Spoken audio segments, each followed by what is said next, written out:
దేవుని నామమునకు మహిమ కలుగును గాక.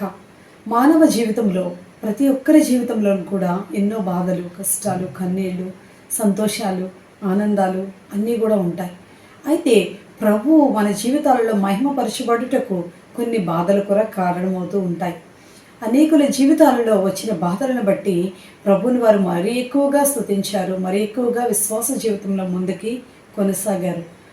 మనకు బైబిల్ గ్రంథంలో చూసినట్లయితే అనేక మంది భక్తుల జీవితాలలో ఈ బాధలు అనేవి మంచి ప్రయోజనాన్ని కలిగించినట్టుగా కూడా మనం తెలుసుకోవచ్చు.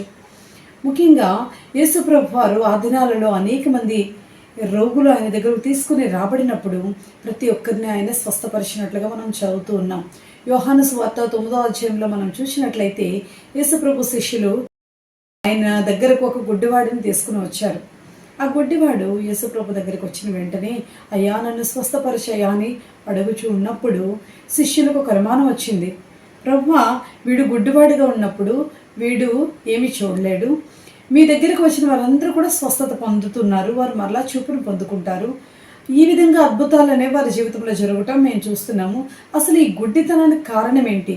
ఎందుకు వీడు గుడ్డివాడిగా పుట్టాడు? వీడు గుడ్డివాడిగా పుట్టడానికి వీడేమైనా పాపం చేశాడా? వీడి తల్లిదండ్రులు పాపం చేశారా? లేకపోతే వీళ్ళలో ఏమైనా సరే లోపాలు దోషాలు ఉన్నాయా అని యేసు ప్రభుని అడిగారు. అప్పుడు దేవుడు చెప్తున్నాడు కదా, యేసు అంటున్నారు, వీడైనను వీని తల్లిదండ్రులైనను ఎటువంటి పాపమో చేయలేదు. మరి ఎందుకు వీడు గుడ్డివాడిగా పుట్టాడు అనగా, దేవుని మహిమ వీడి జీవితంలో, దేవుని క్రియలు వీడు చూచుటకు వీడు గుడ్డివాడిగా పుట్టాడు. దేవుని మహిమ వీడిలోనికి వచ్చినప్పుడు వీడి గుడ్డితనం పోయి నూతనత్వాన్ని పొందుకుంటూ ఉన్నాడు. దేవుని మహిమపరచుటకే గుడ్డివాడిగా పుట్టాడని దేవుడు చెప్తూ ఉన్నాడు. ఎంత గొప్ప విషయం ఇది! మన జీవితాల్లో కూడా బాధలు వచ్చినప్పుడు, కష్టాలు వచ్చినప్పుడు మనం కూడా దేవుని మరి ఎక్కువగా ఘనపరచాలని, దేవునిలోను విశ్వాసంలోను ఆత్మీయ జీవితంలోను ఇంకా ఇంకా ఎదగాలని కొన్ని బాధలు మనలను చుట్టుముడుతూ ఉంటాయి. మనం ఆధార్యపడకుండా ప్రభువులు ఇంకా ముందుకు కొనసాగాలని ఆయన కోరుకుంటూ ఉన్నారు. గుడ్డివాడు చూపు పొందిన తర్వాత ఆ యొక్క సువార్తను అనేక మందికి చాటినట్లుగా బైబిల్ గ్రంథంలో మనం చూస్తూనే ఉన్నాం. అదేవిధంగా మన జీవితాల్లో వచ్చిన కష్టాలు నష్టాలను బట్టి దేవునిలో మరి ఎక్కువగా మనం ముందుకి కొనసాగాలి. లూకా సువార్త 15వ అధ్యాయంలో మనం చూసినట్లయితే తప్పిపోయిన కుమారుడు కనబడుతూ ఉన్నాడు. తప్పిపోయిన కుమారుడు వాడికి బుద్ధి వచ్చినప్పుడు అని బైబిల్ గ్రంథంలో రాయబడి ఉంది. ఎప్పుడండి?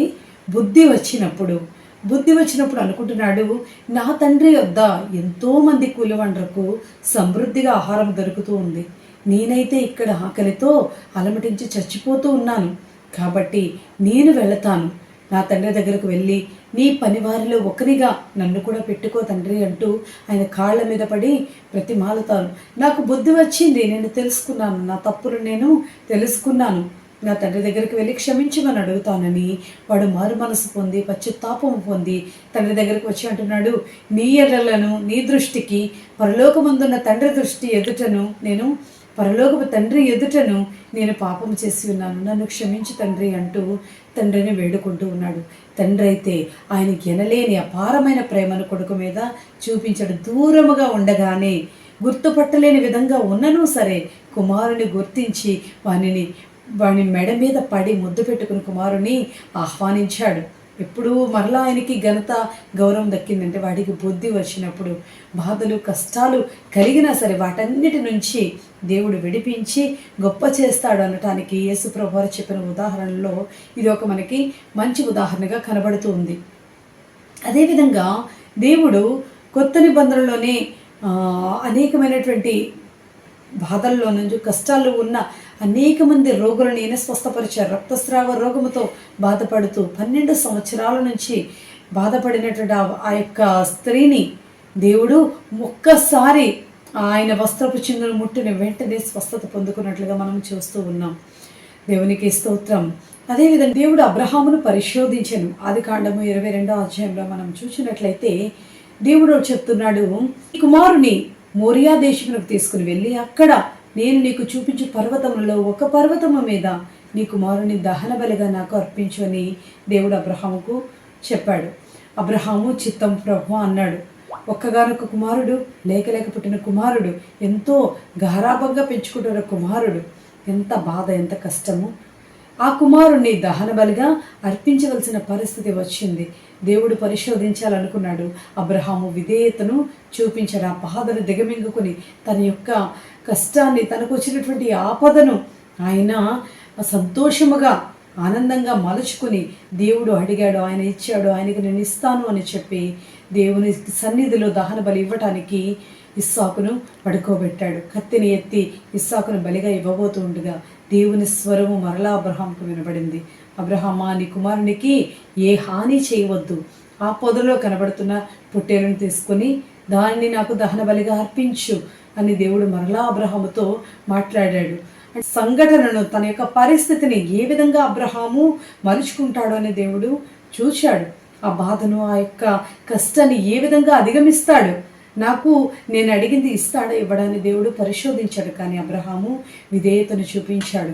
మన జీవితాల్లో కూడా అనేకమైన బాధలు, కష్టాలు వచ్చినప్పుడు మనము కూడా దేవుని సన్నిధిలో విధేయతను కనుపరిచినప్పుడు దేవుడు ఆ మునుపటి కంటే అధికమైన ఆశీర్వాదాలను ఇచ్చి మనల్ని దేవుడు హెచ్చిస్తాడు, ఆశీర్వదిస్తాడు. బాధల నుంచి కూడా మనము అనేకమైన పాఠాలను నేర్చుకుంటూ ఉంటాం. దేవుని వాక్యం సెలవిస్తూ ఉంది మనకి కీర్తనలు 34వ కీర్తనలో దేవుడు చెప్తున్నాడు కదా, నీతిమంతులకు కలుగు ఆపదలు అనేకములు, వాటన్నిటిలో నుండి ఆ యెహోవా వారిని విడిపించునని దేవుని వాక్యం సెలవిస్తూ ఉంది. నీతిమంతురాలుగా నీవు జీవించినప్పుడు నీకు ఎన్ని ఆపదలు వచ్చినా, నీ కుడి ప్రక్కను నీ ఎడమ ప్రక్కను ఎంతమంది నీకు అపాయం చేయాలని తలంచినా సరే దేవుడు నిన్ను విడిపిస్తాడు. ప్రతి ఆపద నుంచి దేవుడు నిన్ను తప్పిస్తాడు. మనకి బాధలు, కష్టాలు కలిగినప్పుడు మనము దేవునిలో మరి ఎక్కువగా సంతోషించాలి. వాటిని బట్టి దేవుని మరి ఎక్కువగా స్తుతించాలి. మరి ఎక్కువగా మోకాళ్ళ అనుభవాన్ని మనము కలిగి ఉండేటప్పుడు బాధలలో నుంచి దేవుడు మనలను అత్యున్నతమైన సంతోషంలోనికి ఆయన నడిపిస్తాడు. దేవునికి స్తోత్రం.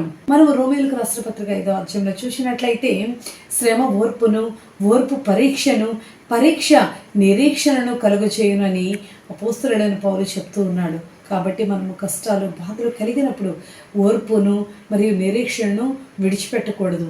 దేవునిలో మరి ఎక్కువగా మనం ముందుకి సంతోషంతో ముందుకు కొనసాగినప్పుడు ప్రభు మన జీవితాలలో అనేకమైన మేలులను జరిగిస్తారు. ఇక ఆఖరిగా మనం చూసుకున్నట్లయితే ఆహారం వలననే కాదు కానీ నరుడు దేవుని నోట నుంచి వచ్చి ప్రతి మాట వలన జీవిస్తాడని సాతానుడే లేఖనాన్ని యేసు ప్రభు వారికి తెలియజేస్తాడు.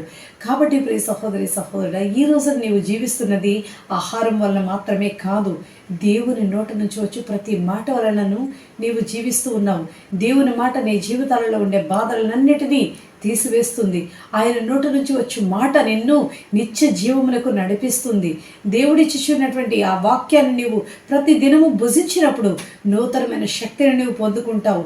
అనారోగ్యాలని నీవు క్రీస్తులో దినదినము ఎదిగినప్పుడు నీ జీవితంలో అనేకమైన గొప్ప కార్యాలు నీవు చూస్తావు. కాబట్టి బాధలు కలిగినప్పుడు, కష్ట నష్టాలు వచ్చినప్పుడు, వ్యాధులు వచ్చినప్పుడు కృంగిపోవద్దు. వాటిలో కూడా దేవుడు నీకు ఉపకారము చేస్తాడు. నిన్ను మరి ఎక్కువగా ఆయన ఆశీర్వదిస్తాడు. యోబు జీవితంలో దేవుడు వాగ్దానం చేస్తాడు. దేవుడు యోబును మునుపటి కంటే 2 ఆశీర్వాదం చేత యోబును ఆశీర్వదించాడట.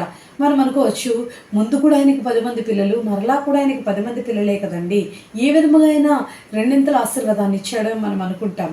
కానీ యోబు గారికి మునుపటి కలిగిన ఆస్తి కంటే రెట్టింపు ఆస్తిని ఇచ్చాడంటే వారి కుమారులను కూడా ఏ ఆశీర్వాదం వచ్చిందండి?